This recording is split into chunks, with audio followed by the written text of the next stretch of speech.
This is Research Like a Pro, episode 277, How to Start a Family History Blog to Share Stories.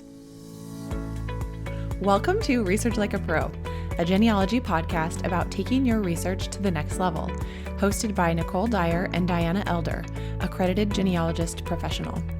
Diana and Nicole are the mother-daughter team at FamilyLocket.com and the authors of Research Like a Pro, a genealogist guide. With Robin Worthland, they also co-authored the companion volume, Research Like a Pro with DNA. Join Diana and Nicole as they discuss how to stay organized, make progress in their research, and solve difficult cases. Let's go! The sponsor of today's episode of Research Like a Pro is newspapers.com, the largest online newspaper archive. Hi everyone, welcome to Research Like a Pro. Hi Nicole, how are you today? Great. I'm just really enjoying the fall. How about you? Oh, same.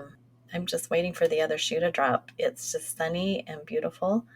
And I know it won't last, so I'm just enjoying it so much. How's your research going? Well, I'm excited to actually start the research because in the study group, we've been doing all the work to get ready for research. So I have my research plan set. And this week, I'm going to dig in and get going on the things I really want to do for the project. So I'm excited for this week. It's always really fun after you've thought so much about this case, what you can do to further it. So yeah, I'm going to be looking at some tax records and looking in the tract books for some tract book entries for the land patents that I've been working with, doing some descendancy research to find a possible mitochondrial DNA test taker, all sorts of fun things to work on. Yay, I'm excited for you. Yeah, I'm looking forward to the research as well, and I haven't finished my research plan, so I'm going to do that. One thing that I noticed is that since I've done several phases of research on this Dyer research project, I have some kind of open ends that I never really addressed fully in my reports that I had logged in my research log, but I didn't know what to do with. And so I found myself repeating some searches that I already had in earlier logs. And I was like, I feel like I've seen this before because I hadn't really fully used it in my report, if that makes sense. So, what I'm going to do for my research plan is put all of the things that I had found in previous sessions that I hadn't really written about into my summary of known facts, just so that I can remember I already have them. And then maybe in my plan, I will fully transcribe those. It's like a few deeds and like some estate records from Granger County, Tennessee. So I think I'm going to make a plan of what to do with those. Yeah, sometimes there's little pieces just hanging out there that we have to take care of. Yeah, and since I'm going to have to separate men of the same Dyer surname, those people I had found before that I didn't really know who they were now are going to be more relevant to this phase. So it's time to bring them back. Nice. Well, let's do some announcements. We have our Airtable quick reference guide on PDF available from our website. And if you've been wanting to try out Airtable, this is a wonderful way to get started and learn what to do with it. And then we have our Research Like a Pro webinar series for 2023 continuing. Our next webinar will be on Saturday, November 18th at 11 a.m. Mountain Time. And the title of this is Origins of Isabella McFall, an early 19th century British immigrant DNA case study. And the presenter is one of our fabulous researchers, Melanie Witt. She is an MSc and a QG. So she has her Master's of Science from Strathclyde University and qualified genealogist credential from the British Isles, the qualifying board there. And so I'm excited to learn from Melanie about how she used DNA with some British research. Then we have the next Research Like a Pro with DNA study group beginning in the spring of 2024. We'll actually start in February, and so be watching for registration when that opens. And if you're interested in being a peer group leader, we would love to have you apply, and that application is on our website. You get complimentary registration, and you get to work with a small group and make progress on your research as well as helping others. And then join our newsletter for any coupons or specials that we have on any of our products. We are excited to think about upcoming conferences. The next conference will be Roots Tech, which will be here before we know it. And Nicole and I are both speakers for that. And so we are excited to think about another big conference that will be in person and virtual. Well, for our listener spotlight, we have a listener who wrote in and asked us how to share family stories with a family history blog. So today we will be talking about that. The first step in starting your own family history blog is to choose a blogging platform. Most people will probably want to choose a free blogging platform, and there are a lot of these out there that are available. There's WordPress.com, Blogger.com, Wix.com, and Weebly.com. And there's several even more beyond this, but these are some of the big ones. I've had a blog on Blogger and on Weebly and on WordPress. And we use WordPress for one of our family history blogs. So we like that one. But whichever one you choose, just know that if you do choose a free blogging platform, it will have the name of the platform appended to the URL because it's free to you. So it'll be something like schultzfamilystories.wordpress.com or kelseyfamilyhistory.blogger.com, something like that. So if you don't want to have that in your URL, then you will have to pay to host your website yourself using a website host. And when we first started FamilyLocket.com, we used Bluehost to be our web host. And so we pay them to have a website. Then, instead of building our own website from scratch, we use the WordPress.org free open source platform for creating websites. And it includes a blog, and you can create other pages. So we've found that that's been pretty easy to use, not having a background in making websites or software design and that kind of thing. So we are able to have a web URL that doesn't have WordPress.com within it or blogspot.com in it. And we just have FamilyLocket.com. We don't host at Bluehost anymore because our website got larger. So now, because we have more visitors, we use Kinsta, which is a more expensive web host. But if you're just starting out, Bluehost has a lot of really affordable options that you can use to host your website. So, whether or not you want to do a free platform or a paid platform, that's like your first decision to make. And I recommend starting off with a free platform and then going from there. Okay, well, thanks for taking us through that. I know the very first blog that I did was, I believe it was called From Seed to Shelf, and it was about nothing related to family history. It was about gardening. And so I had planned to do these fun blog posts showing how my garden started in the spring and progressing through the summer all the way to canning whatever I was doing, fruits or vegetables.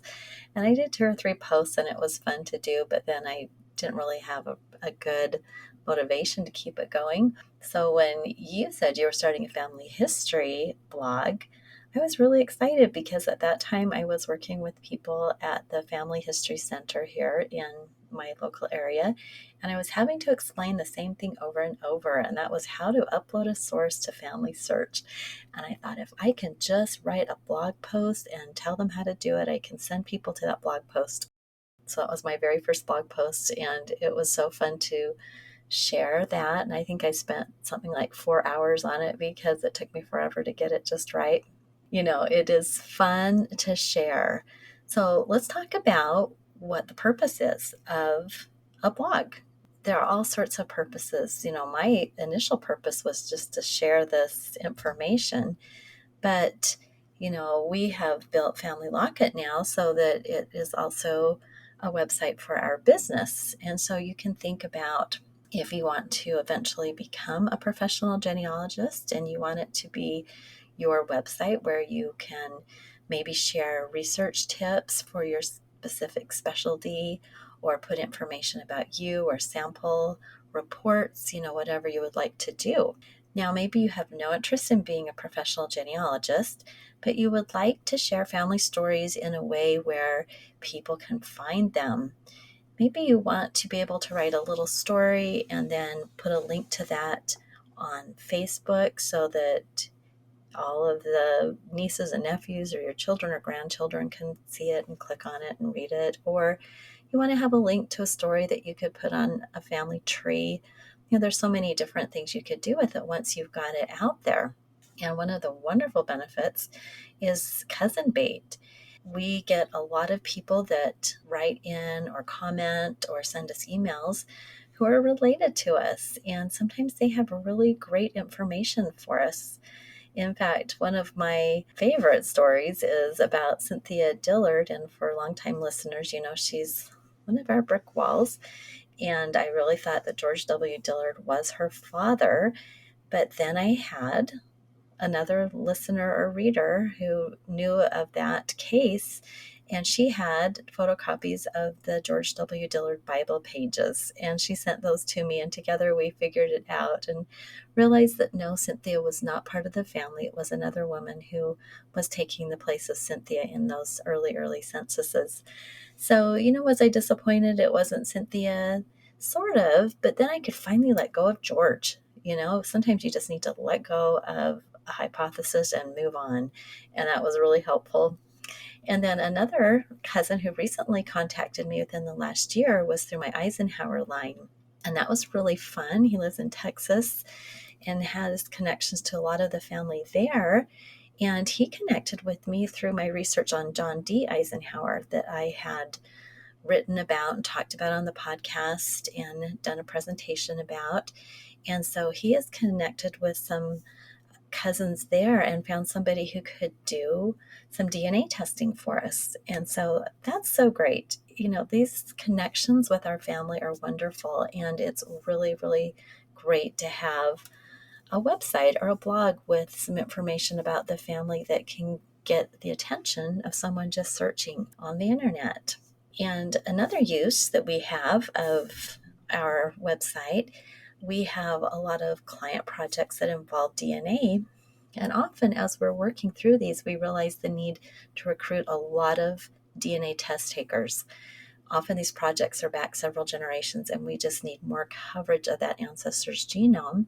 And so, we set up a special web page. It's a private web page unless you know specifically who to look for. You can't really get to it from our website unless you have the URL.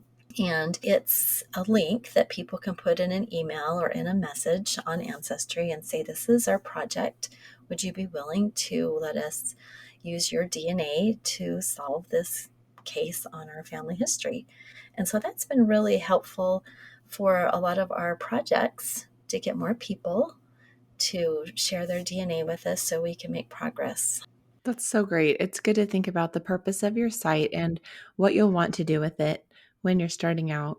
What are you going to do? Are you going to share stories? Are you going to build a business? Are you going to do cousin bait? Are you going to recruit test takers? There's so many things that you might want to do with your family history website. Well, the next thing to think about is the URL, the name of your website, and the tagline or subtitle for your website. The URL and the name might be the same, or they might be a little different. Some people that I know have created the URL with just their name. So if I were going to do that, my website might be called NicoleDyer.com or something like that. And then if you're planning to be flexible with what you do with your website, you can change over time. Or if you know that the purpose of it is to share family stories along a certain line of your family, you might want to call it Schultz Family Stories or Schultz Family History or something like that. If you want to share stories from all different lines of your family, maybe you would want to give it a different type of name. We tried to come up with something that was kind of family related, but a little bit different, a little creative, not using the typical terms like family tree in it. So we brainstormed a lot of different things like grandma's hope chest and family locket. And eventually we did just choose family locket with a picture of ancestors inside of a heart-shaped locket. We then made a tagline to tie it all together, which was finding ancestors and keeping them close to the heart, which brings in the image of the heart in the locket and also kind of tells people what the purpose of our site is, which is to talk about finding our ancestors and research, and then also keeping them close to the heart, which can make us think of all different kinds of things related to family history, like honoring our ancestors, learning about them, writing their stories, sharing family history with other people in our family, and that kind of thing. So that's how we came up with our name. One great thing about the name or the title of your website is that you can change it, but the URL can't change. Well, you can, but it's best to keep it the same in order so that people who are following you can continue to find your blog, even if you do tweak the title a little bit. So just think of a URL that you will want to keep for the long term. And then the title of it, you might be able to tweak depending on kind of your purposes. And then the tagline, the subtitle of your site can help people understand the purpose of the site. And now, a word from our sponsors. Newspapers.com is your ultimate resource for discovering your family's history. Explore more than 800 million newspaper pages in their vast collection spanning 3 centuries. Newspapers.com is your gateway to exploring the past, with papers from the US, UK, Canada, Australia, and beyond. Trace your family's journey and uncover the extraordinary tales of your ancestors through newspaper stories, birth and marriage announcements, obituaries, photos, and much more. For listeners of today's show, newspapers.com is extending a discount of 20% off on a Publisher Extra subscription. Just use the code FamilyLocket at checkout. Don't miss out on this incredible opportunity. Well, let's talk about how to organize your website or your blog. And if you're writing on a lot of different topics, and even if you're writing just family stories, you're going to have a lot of things to think about for how you'd like to organize. And so we think of our blog posts as being in a certain category. So think of chapters in a book.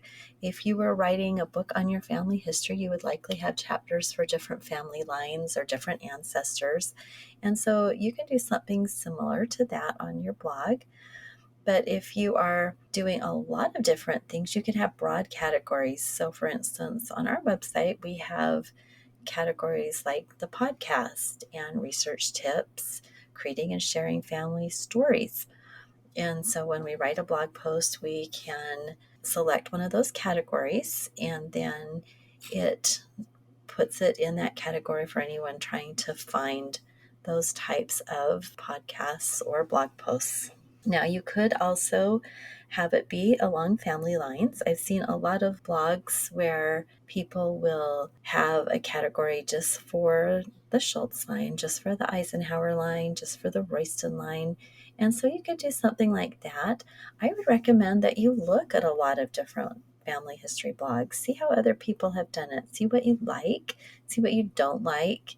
Think about how you could do yours to fit your needs and the unique purpose that you are envisioning for your specific blog. Then we have it set up so that when we write a blog post, we can put in tags. And so this is like a book index.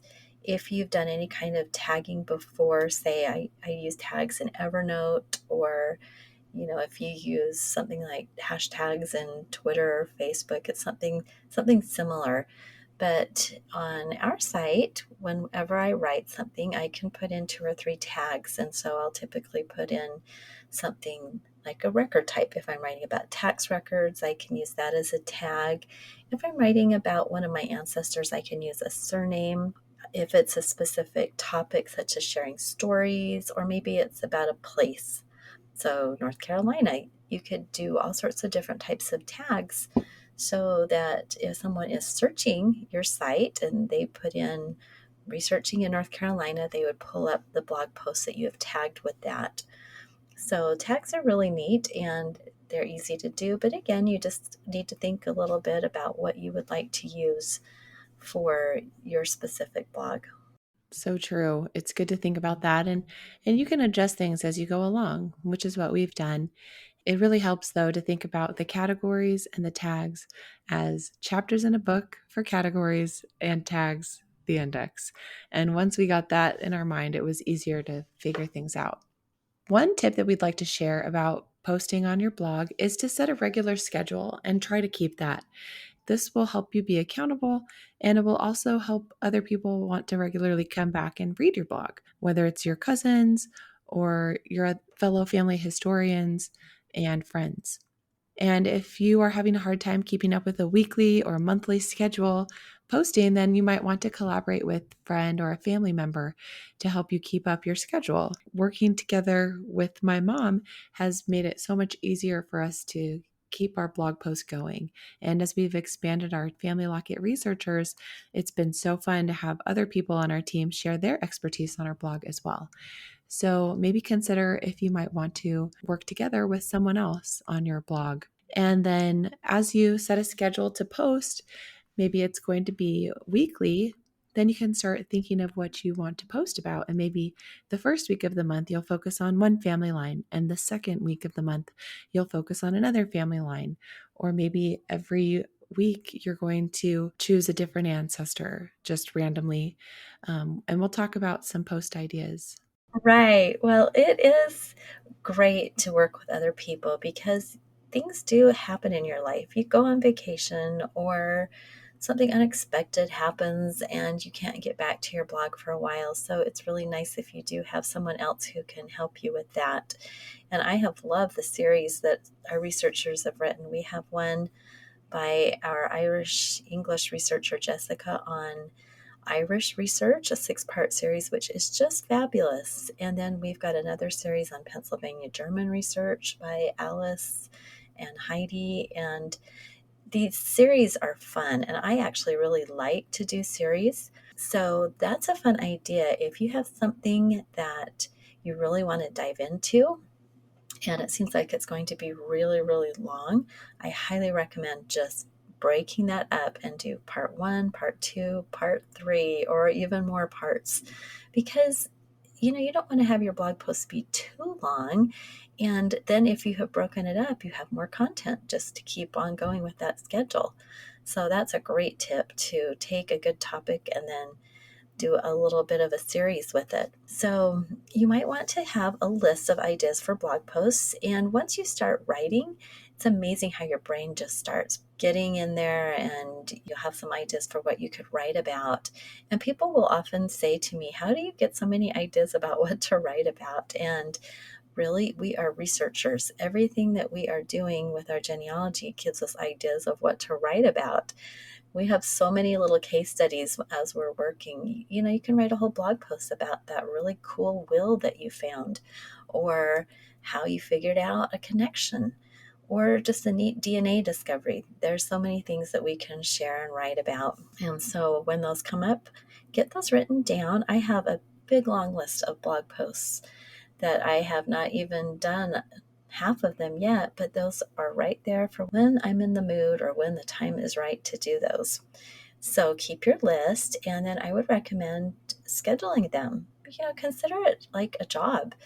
Make yourself do it. You have to schedule some time, and maybe you have a certain day of the week that you are going to always write your posts and that they come out on. Back when we first started, we'd say, okay, every Wednesday we're going to have this kind of a blog post, and every Saturday this type. And so that would get us making sure that we're writing, keeping things going. So figure it out and then put them on your calendar. And another tip is to just get started. When I teach how to write research reports, I will just say, write. Just write, get a draft down. Well, the same thing is true for blog posts. Start writing. And often, once I get started, things will start coming. And don't try to finish it all in one day. I like to write the basic bare bones post, and then I like to come back to it the next day after it's had a chance to settle a bit, and then I will edit and rework it. So start it early in the week and then give yourself a day or two to think about it and then rework it a little bit. That works much better for me than just sitting down and trying to throw something together on just one afternoon and then post it right away. Figure out what works for you, but that's my tip for writing. What a great idea.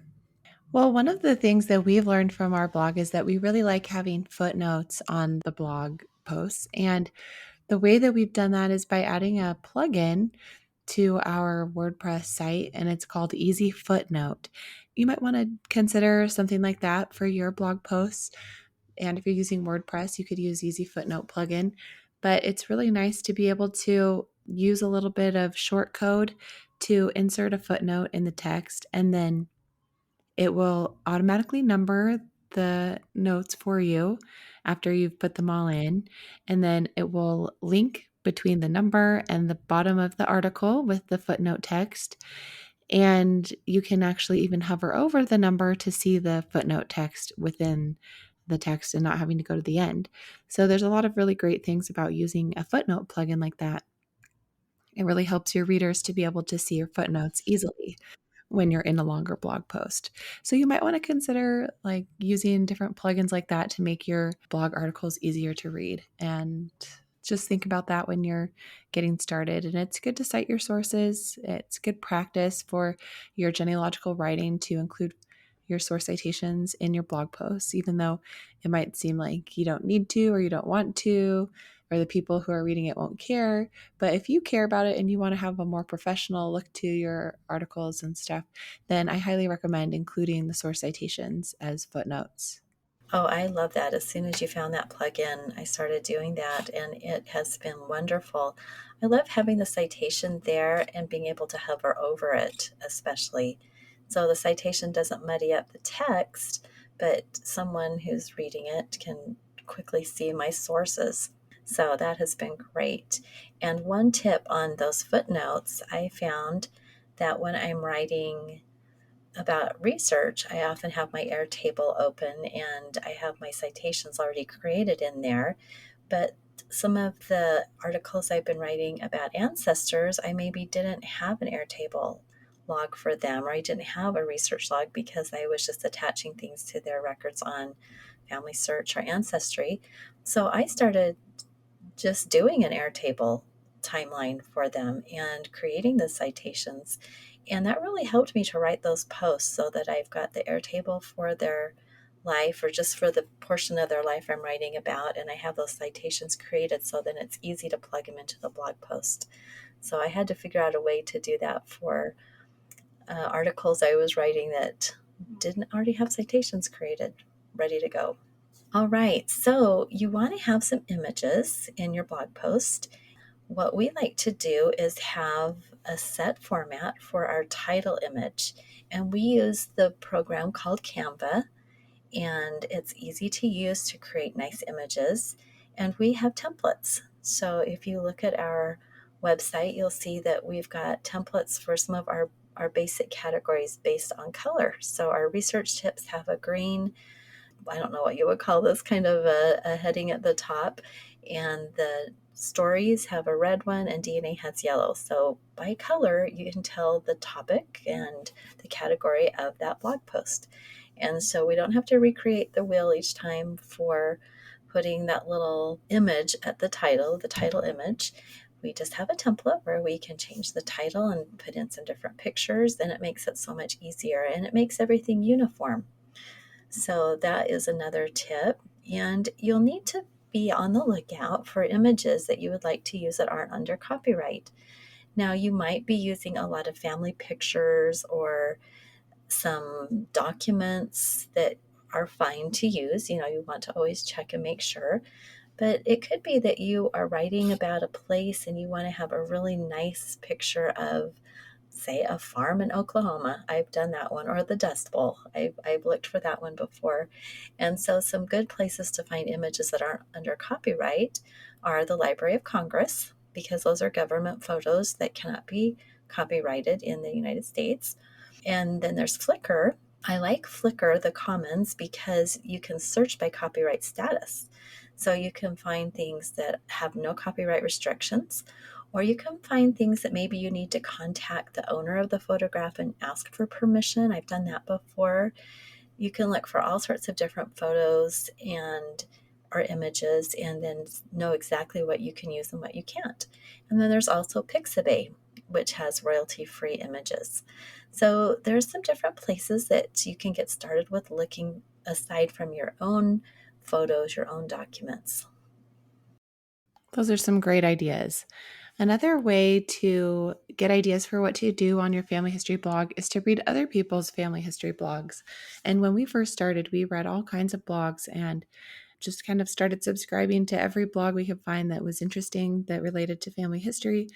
And that gave us so many ideas for what kind of posts to do, what we wanted to write about, and just getting an idea of what's possible. So, if you haven't started reading a lot of other people's family blogs and family stories and stuff, that might be a good place to start doing. And one way you can encourage other people to come back and read your blog is to leave a comment on their blog and kind of start making friends virtually that way. Oh, that's a great idea. We did that with so many people, and we met them at Roots Tech as ambassadors and just really built some great connections. Well, if you need ideas of what to write, I would suggest that you look at Amy Johnson Crow's 52 Ancestors prompts. Every year, Amy is a fellow blogger and educator. She's a certified genealogist and has wonderful ideas for researching your family. And she has prompts for every week of the year, and they're just short little prompts.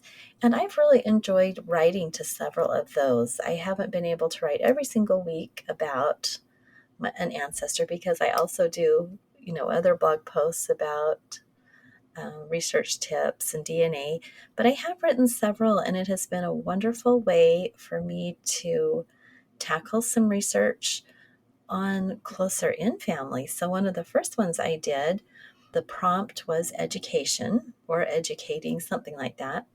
And I was thinking about who I could write about, and I thought about my dad. And my dad was the first member of his family to get a college degree, and he got that through the World War II benefit of the GI Bill. And I just decided I wanted to dig into his schooling. And so I titled it The Education of Bobby Jean Schultz. And I had all these interesting sources when I got going. And I started an Airtable timeline for him. And I looked at his early years. He had school records there in Oklahoma, which I thought were so interesting. And I had a picture, I had some things from his history about school, and I had a copy of the school record. And I finally figured out when I returned to these records that he was going to school there on the Cherokee Reservation with the headquarters in Tahlequah. So this was in Oklahoma, and they were trying to see how many Cherokee children were enrolled. And his dad was the one who was taking this little school census. So I didn't really understand the record at the time, but when I wrote about it in the blog post, I figured it out. So I wrote all about his schooling through high school, and then I had his college yearbooks. And so I included some information about that. And it was just really fun. It was really neat to take this one little piece of my dad's life, his education, and then just really expand on that. And I've enjoyed doing that for so many other ancestors using those prompts from Amy Johnson Crow. So that's a great way to get started and makes you think and have a lot of fun. And then you're part of a community who's also doing the 52 Ancestor Challenge. Awesome. Well, to wrap up this, I wanted to talk about Jenny bloggers. It's spelled like genealogy, Genea bloggers. So Jenny bloggers, geniabloggers.com is a place where you can find other people who are writing family history and genealogy blogs. And you can also register your blog to be included in the listing. And if you're a premium member of Jenny Bloggers, then you can have a description of your blog as well. Otherwise, it will just show the name of the blog, a link to it, and the categories. So that's a great resource if you're wanting to read other people's blogs to get ideas and also to register your own family history blog so that other people might be able to find it as well. And so, if you're wanting to start your family history blog, then we recommend that you look into the different free blogging platforms and maybe read a few of the blogs on Jenny Bloggers first. One thing to note about if you're using WordPress.com is that their free service will have ads on it until you upgrade to the premium. So if you're wanting to have a free blogging platform that doesn't have ads, maybe look into some of the other ones like Blogger or Weebly and see what you can find out about those. But those programs are always changing, so I'm not really up to date on everything as far as the different free platforms for blogging. So I suggest that you do your homework on that before you make your choice. I do know that Blogger is connected to Google accounts. So if you already have a Google account, you might want to try starting with Blogger. I do have a couple blogs on there that I used to write about our family and about our son who was born with spina bifida. We used to have a blog series about that. So we used Blogger for that, and it was great. And it was connected to Google. So, anyway, there's a lot of options out there. And we hope that if you're wanting to share your family stories with a blog, that you'll have gotten some great ideas from this podcast episode. Well, thanks for listening. We hope you have a great week. All right. Thanks, everyone. Bye bye. Bye. Thank you for listening. We hope that something you heard today will help you make progress in your research. If you want to learn more, purchase our books, Research Like a Pro and Research Like a Pro with DNA on Amazon.com and other booksellers. You can also register for our online courses or study groups of the same names. Learn more at familylocket.com/services. To share your progress and ask questions, join our private Facebook group by sending us your book receipt or joining our courses. To get updates in your email inbox each Monday, subscribe to our newsletter at familylocket.com/newsletter. Please subscribe, rate, and review our podcast. We read each review and are so thankful for them. We hope you'll start now to research like a pro.